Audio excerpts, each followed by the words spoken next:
ទូការវែកញែកជាខ្លាំងបន្ទាប់ពីលោកហេងសារ៉េតនិយាយសុំឲ្យសហព័ន្ធកីឡាប្រដាល់គុនខ្មែរបើកឡើងវិញទើបសេដ្ឋកិច្ចមិនជាប់គាំងនោះ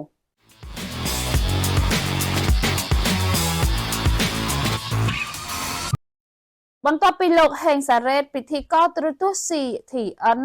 និយាយសុំឲ្យសហព័ន្ធកីឡាប្រដាល់គុនខ្មែរបើកប្រដាល់ឡើងវិញទើបល្អព្រោះបើគ្រប់វិស័យយើងនៅត្រឹងសេដ្ឋកិច្ចច្បាស់ជាគាំងគួរតែដំណើរការឡើងវិញខ្លះៗទៅទើបល្អបានផ្ទុះការវែកញែកជាខ្លាំងដែលអ្នកខ្លះថា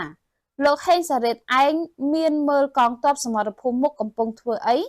មានលឺសម្រែកជនភៀសសឹកកំពុងស្រែកសុំជំនួយទេ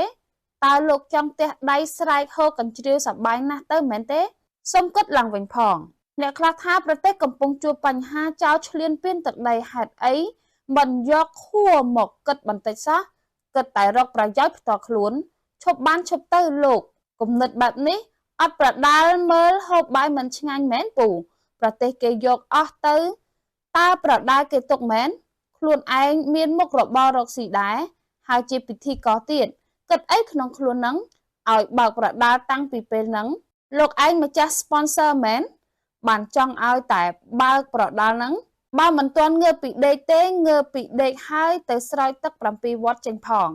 រីឯអ្នកខ្លះថាកន្លងមកនិយាយស្ដីដូចជាចេះដឹងដែរស្រាប់តែថ្ងៃនេះបែរជាចេញមកនិយាយបែបទៅភ្ញាក់ពីដេកហើយគេជេរពេញ Facebook ប្រហែលដើរជន់ពេលគេសែនហើយមើលទៅប្រទេសកំពុងមានសង្គ្រាមជនភៀសសឹករាប់សែននាក់អត់ឃ្លានគ្មានទីជម្រកគួរណាស់តែស្វែងយល់បែរជាហាមាត់ស្នើបើកប្រដាល់ឡើងវិញសើចសប្បាយហូរកញ្ជ្រៀវអើងកងលើកំណត់ទុកជនភៀសសឹករាប់សែននាក់ថ្ងៃមុនលោកពងទាជៀនត្រូវមហាជនជេរម្ដងហើយអត់រៀងពួកវានេះដាច់លុយមិនបានទេព្រោះវាត្រូវការស្រាស្រីសម្បើមណាស់អាណិតយុទ្ធជនផងឈាមហូររាល់ថ្ងៃពួកឯងគ្រាន់តែអត់លុយផឹកស្រាមួយថ្ងៃពីរថ្ងៃហ្នឹងតើវាតៃហោងឬកុំគិតតែបានលុយពីប្រដាល់នឹងពេកទាំងកីឡាករនិងអ្នកពាក់ព័ន្ធគ្រប់ផ្នែកកីឡាប្រដាល់គុនខ្មែរទាំងអស់រកមុខរបរផ្សេងខ្លះទៅចំណែកអ្នកខ្លះថាពួកអារលាយនេះផ្អាកមួយខែមិនទាន់ទេស្រែកដូចកងានធ្ងោថាដាច់លុយអញ្ចេះអញ្ចោះងាប់ក៏ងាប់ទៅផ្អាកសិនទៅអត់មានអារម្មណ៍មើលទេប្រទេសជាតិកំពុងមានសង្គ្រាមបើកប្រដាល់ដោយបង្វែរស្ថានភាពឲ្យពលរដ្ឋលែងខ្វល់សុខទុក្ខទ័ពនឹងជនភៀសសឹកអញ្ចឹងហើយណាមួយទុកឲ្យពួក sponsor គេជួយជនភៀសសឹកផងហើយបើអាចបិទឲ្យយូរបន្តិចទៅក៏ល្អដែរមិនចេះតែថាទេកីឡាករខ្លះពាក់ឯកសណ្ឋានជ្រកក្រោមស្លាកក្រសួងការពារជាតិ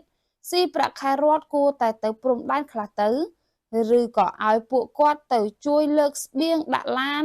ឲ្យបងប្អូនភៀសសឹកក៏ល្អដែរកុំមានឈ្មោះក្របខ័ណ្ឌហើយស៊ីលុយជាតិបង្ហិននោះចុះបងប្អូនយល់យ៉ាងណាដែរការលើកឡើងរបស់លោកហេងសារ៉េតនិងអ្នកស្នេហាវិស័យកីឡាបែបនេះសូមចូលរួម comment និង share តាមការគួរ